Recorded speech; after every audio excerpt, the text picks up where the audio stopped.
All right, this is a ranking of all of the symbiote arcs that Spider-Man has gone in through different mediums. I've selected 7 kind of major ones that I think most people would be familiar with. That being the Web of Shadows arc, the Spider-Man 2 game arc, the Spider-Man 3 movie arc, Secret Wars comic arc, 1990 show arc, Ultimate Spider-Man arc from the comics, and then Spectacular Spider-Man show arc. Now, obviously, not all arcs are created equally, but this is why we do the ranking. I think this will be fun to start off with the game itself. It's pretty popular in the Spider-Man fandom. I would say that it deserves a place here. The arc is interesting because Peter has already experienced with the black suit by the time the game starts, and so what I'm trying to figure out here while I rank these things is how much do I count that against the arc, because it starts off with, of course, Venom and Spider-Man having a fight. Venom then transfers the suit to Spider-Man, who obviously doesn't want that to happen, but once it does, there's like this epic moment, even showing in this picture, where he sees like Venom get ready for a world of pain. Like he kind of embraces the darkness for a second, and he kind of like demolishes Venom. And then, there's several choices in the game that you have to make, that's either good side or bad side. And if you go full dark, there's some pretty messed up things that Spider-Man does, including snapping Wolverine in half, or ripping him in half, if you want to say. I think he kills Electro or something, who's looking for his sister. Vulture, he messes up pretty badly. And then, obviously, there's the moment where Venom, if you go good side, he sacrifices himself, but if you go bad side, he straight up kills Eddie/Venom and takes over the world. So, my problem with this is that, while it is cool that there is like such a difference between embracing the good side and the bad side, the ending to Web of Shadows, the dark side, the symbiote side, him turning away from his friends and embracing power, that all makes sense when it comes to the symbiote. What doesn't work with me is like his world domination that he embraces with Black Cat, like symbiote Black Cat. That's when like the game loses me for sure, or the story I should say, where it's just weird seeing an evil Spider-Man, and obviously it's a game. It's like an alternate universe, because probably the real version is Peter choosing the good side, obviously. So it's just showing you like some messed up alternate path. I just would have preferred the story showing something maybe a little bit more realistic, of like a Peter that embraced the darkness at the wrong time, but not in like a world dominating fashion, but like he just let like his worst habits or his worst emotions get the better of him, and it's something that he has to live with rather than like he just does not care about. And so that's why like it feels almost less like an arc, and just like Anakin turning to the dark side and becoming like an evil overlord. And then in the game there's like justifications of like, listen, I need this suit to like be as powerful and to defeat the enemy, and those justifications are very symbiote Spider-Man arc oriented. But I'm going to lean towards C in this one, just because there are some really cool moments, like I mentioned before, with the fights and how brutal he can be. I think those are the highlights for sure, but there are just a lot of... But by the end, it doesn't really even feel like Spider-Man anymore, and, that's not what you want. The suit looks pretty good, though. I mean, it has like the purple highlights and everything. The logo looks a little blocky to me, which isn't my favorite. But overall, like a pretty good rendition of like the classic Spider-Man look. So, but yeah, the story is kind of what weighs it down, and like those where he ends up for sure. Okay, let's move to the other side. Spectacular Spider-Man. This is definitely one of the better arcs. I think it takes place over 3 episodes in season 1, where it gets on him accidentally, trying to, I think, prevent Black Cat from stealing it from Dr. Connor's lab, and then it like takes over him while he's like swinging around, which is a different version of that experience for him. And he has like that classic moment of like saving, someone, but like using these symbiote powers, he realizes like, whoa, like I'm way more, I can like do way more than I could before, and it's like really exhilarating for him.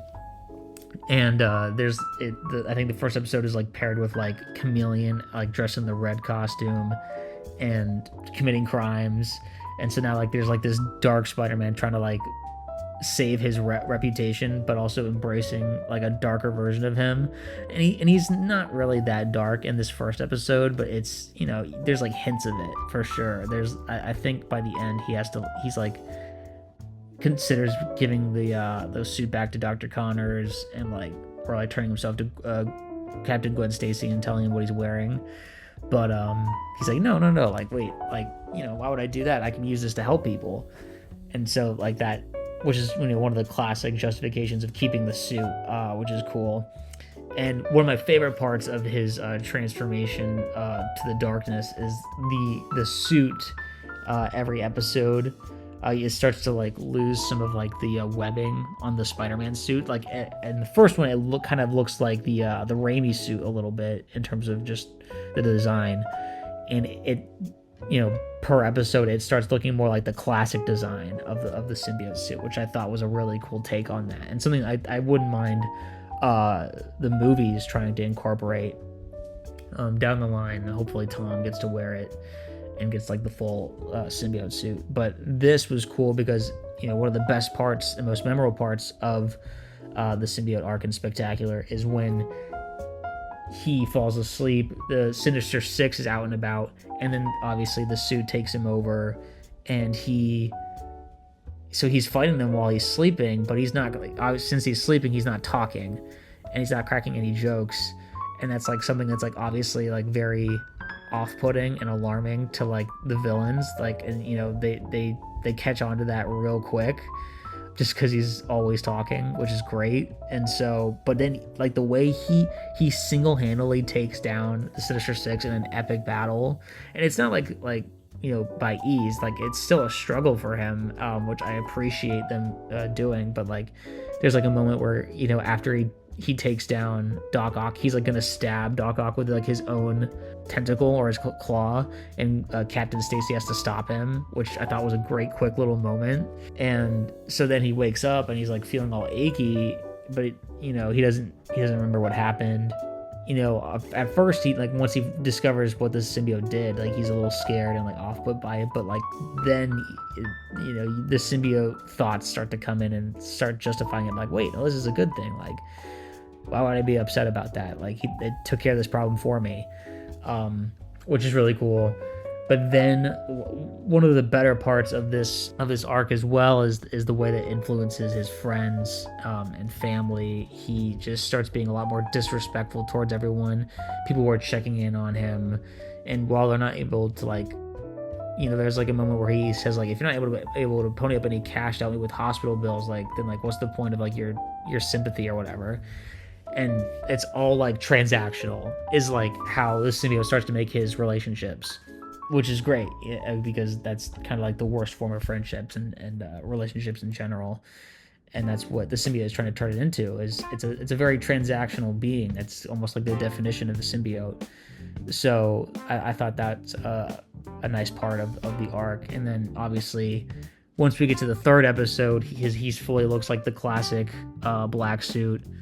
And he's like ready to take on job offers from Tombstone. Like he is like getting like really, really dark. And it's like Flash Thompson calls him out on like how much of a jerk he's being. He's like slamming Eddie into the ground. He ruins like his relationship with Eddie because of like he stole the suit and that cost Eddie the job. And I do like that it's not just like, oh, Eddie mistaken like something and he got mad about it. Like, no, like what Peter did directly was like responsible for like kind of ruining Eddie's life in a lot of ways. So that was really naturally done. And so when Flash calls him out on it, and like Peter realizes that Flash, there's like a moment he's just like, when Flash is making sense, then I know something is up. Then you got like a great church scene of him fighting him, like the symbiote in his mind, and it like using Uncle Ben, going through his memories and like using his memories of all his friends and loved ones to fight off the symbiote. It's great stuff, man. Great stuff. And so I think this is one of the best ones. I'm debating between A and S tier. This might be S. I think this might be. This is definitely one of the best ones. It's short. It's only 3 episodes, but you know it's a good amount of time in the black suit, and which is great. So, Ultimate Spider-Man, the comic, the shortest run by far. It's only like a few pages long. There's the benefit that he like, you know, it looks good. It's like I think the first iteration of like the purple outlines on the black suit, which is really cool. It looks great on the comic. It's barely around. As soon as he gets it on, it like really, you know, it shows how powerful he is by like he like rips like the roof of a limo like open, like it's like tissue paper. Then he sees like the killer of Uncle Ben. He finds him and then just absolutely loses it and like, you know, becomes Venom briefly because he wants to kill him. And that's what makes him realize he wants to get it off. So he probably only had it on for like 30 minutes at most, maybe like an hour. But like, yeah, I mean, the Uncle Ben killer moment is good, but just because of how short it is, it's got to go and see. There's barely anything there to chew on. Okay, so this next one I think is interesting because I'm gonna do the game, the Spider-Man 2 game, the most recent one. Interesting. It tries to incorporate a lot of different aspects of the symbiote storyline into one. It has the time to play with because it's a game. It's a longer story, but it's kind of doing the Spider-Man movie arc where you're like before the symbiote, during the symbiote, and then after the symbiote when Venom appears. It's doing all of that all in one story, but it has time to play with, and it, you know, it's tough because when he first gets the symbiote, it's cool because he like realizes he can like transform into different clothes and stuff, and I think he like transforms into the tuxedo to get into that one party, which is cool. It's a fun little sequence. There's like moments of like he has like crazy aggression where he's like, whoa, where'd that come from? Where he like hurts like a thug more than he expected. But most of like the arc is kind of towards the end, I would say, where he like the real turn towards him being like a darker Spider-Man is like where the lizard chase is happening. Like he goes to Kirk Connor's house and like sees like that they transformed him into the lizard to go chase him. He gets really pissed about that, and like one of my favorite parts is that like he's like super sympathetic to Dr. Connors while he's in the house, like, oh, like I'm gonna make Kraven pay for what he's done to him and his family. And then by the time like Spider-Man catches up with Lizard and Kirk Connors, like he's like, no wonder your family left you. Like he's like trashing him like crazy. So like the 180 there is just, yeah, kind of insane. And then, you know, he's like, a good part is like MJ is like kind of upset that they trashed the city, and like he doesn't even really care. He's like, yeah, like, well, I caught him. Like, you know, what was the alternative? And he just didn't really care about like any of like the cost of life that might have happened there, which was I think a good symbiote moment. And then there's a good moment when Connors explains the backstory of like where the symbiote came from and that it's an alien in fact, and he's like, we have to destroy it. And then he says, destroy us. Like it's the first time he refers to the symbiote as like us or we, and unfortunately there's not too many other times like that. Like that's one of the few times he you know emphasizes that it's we, that it's both of us, and I wanted a little bit more of that. But there's also a classic moment of like bully Parker when he like says like, why don't you take more of those meds and say what you really feel, and you're like, dang dude. And it's kind of crazy, yeah. Like Harry is straight up dying, and like Peter is like not trying at all to get the suit back to him to like save his life. He's being like completely selfish. So like once we've like reached that point, it's like, it's good stuff, it's good symbiote stuff, but like there wasn't enough of that. Like by the time he became like a menace, I mean, there's like some good bits where you're like swinging around the city and like he's like trash talking like the thugs that you're fighting, and he's like, you're lucky to still be breathing or stuff like that. Like that feels cool because you're like, dang, like I'm hearing Spider-Man like talk like the Punisher or something. But yeah, and then obviously like the fight with Kraven is peak. You know, like when he like first gets to that mansion, he's like, "Where's Spider-Man?" And Yuri Lowenthal's voice acting is just awesome. I mean, one of the better symbiote performances for sure. And then, or the voice for Peter, the black suited Spider-Man voice. And then, yeah, after that fight, the Miles versus Peter fight is just, you know, we were all kind of predicting it before the game. We're like, listen, if they're doing the black suit, we got to have Miles versus Peter. And it totally lived up to the hype. It was so epic. You know, Peter's trying to justify all of it, saying like, you know, I need this to be the best Spider-Man possible. Like, you're jealous, like, or just all these things. Like, you owe me. And Miles is trying to get through to him. Perfect. Like, that is just exactly what I wanted. So I'm higher on this Black Spider-Man arc than most people. Man, I'm gonna put it at B for now. I would probably, when I first played the game, it was an A. The only reason why it's a little lower for me is that, I mean, the switch from good to bad Peter is kind of sudden while he's wearing the suit, and I wish we got a little bit more of just some examples of like Peter abusing the suit or abusing his responsibility as Spider-Man just for like the power trip. I don't know. It just felt like there was some opportunities wasted. I understand like it's a game, you got to keep the momentum going, but it did feel like there were some opportunities left on the cutting board floor. You know, MJ, his relationship with her was just kind of like put to the backside a little bit, the back burner. I don't know. Just some thoughts. But okay. 1990s Spider-Man. I mean, come on. Creme de la creme. Creme de la creme. This is where it all started. I remember, you know, watching this as a kid, and then when the Spider-Man 3 trailer came out and it showed the hanging upside down scene, I was like, I knew it came exactly from the 1990s show because it's so iconic. You know, it's the dream where, I mean, well, first of all, like the fight that he has with Rhino in the spaceship, and then, you know, obviously there's like, you know, he swims in the Hudson, he thinks it's just like river pollution that's on him, and then Sid is actually the symbiote, and it gets on him while he's sleeping, and it has like the whole, you know, iconic scene of it, you know, covering him while he's sleeping. There's the cool dream, he wakes up, and then he has like this whole, and he's being chased by the police because Jameson's put a bounty on his head. And so there's like these great moments where he's discovering his new powers or his new strength, and that he can like shoot webs out from his wrist, and, you know, he can like transform into different outfits, and his voice just starts to change immediately just because of like the power that's kind of involved that comes with the suit, and just the way he starts treating other, like his friends. I've developed a lot more than a backbone. Just such a good line.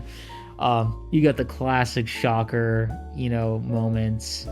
This is just as good as the Black Suit Spider-Man arc gets for me. I need him to be wearing it for an extended period of time for it to really show, like, you know, people are like worried about how much it's changing him, and he's like not really realizing it in the moment, but like by the time he's at the church, he's just like, it's all coming crashing down on him, how terrible he's become. There's like the moment where he's in another fight with Rhino where he's just like, that's just it. Like, I'm tired of being a friendly neighborhood Spider-Man. Like, he's ready to crush him. And then he, you know, reconsiders at the last second. But like, just so many great moments in here. And then the church scene, iconic as well.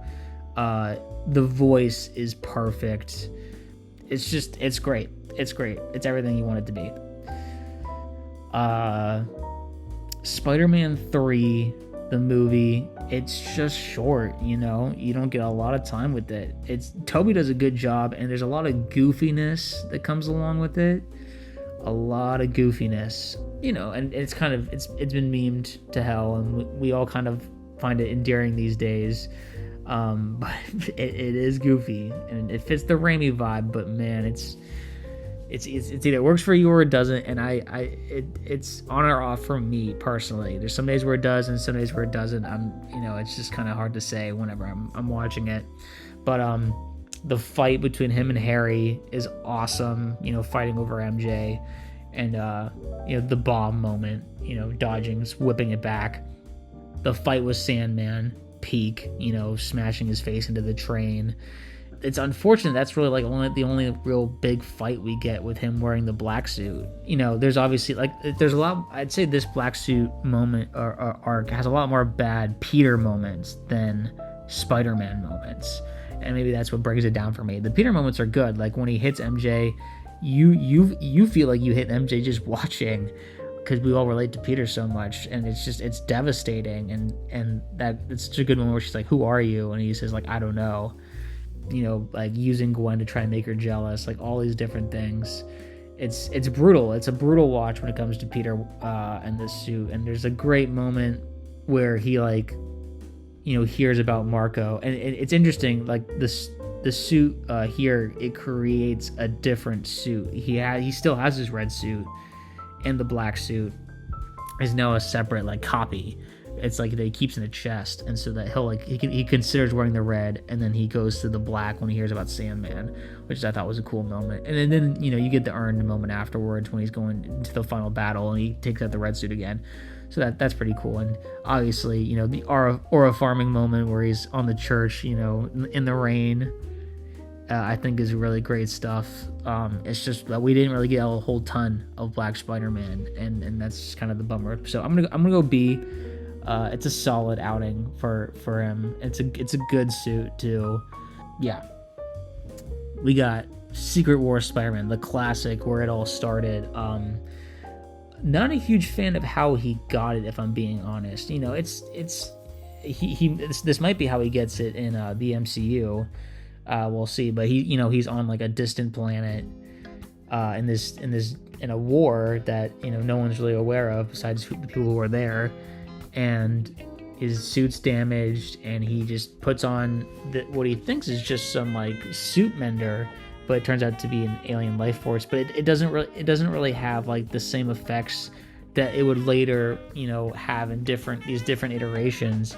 It's more of like it takes control of his body when he sleeps to go do stuff, and so it's just the fact that it's like a living organism, and it's not as much of leaning into like Peter's worst habits until like later stories down the line.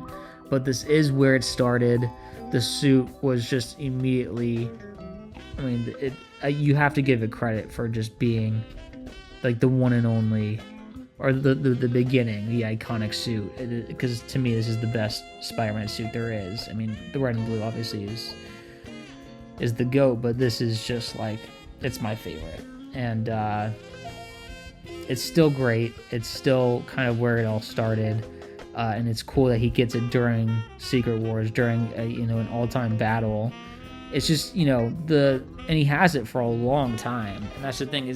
My only problem with it is that he doesn't really find its detriments that bad for a while, and so there needs to be a balance to these things. That like the changes in personality, like that needs to happen relatively quicker in the journey. And so for him, this one's just too long. But overall, classic, gotta put it in B. A being empty feels a little weird. I'm gonna put Spectacular down here only because I think that 90s is better than it. I really don't think the 90s, like, this might be like the best that the 90s show gives us is that arc. And Spectacular is also great in its own right, but the voice, I think, like, it's weird. Josh Keaton, the GOAT Spider-Man voice, in my opinion, but maybe not for the symbiote voice. I think that's others have done it better, and which kind of weird feels weird to me. Maybe I need to re-listen to it again, but that's probably not his strength, which is fine. It is what it is. But yeah, that's the list. Let me know if you agree, or any thoughts you might have, or if there's an arc that you feel like should have been included here. I'm down to listen to any thoughts that you guys might have. But thanks for watching.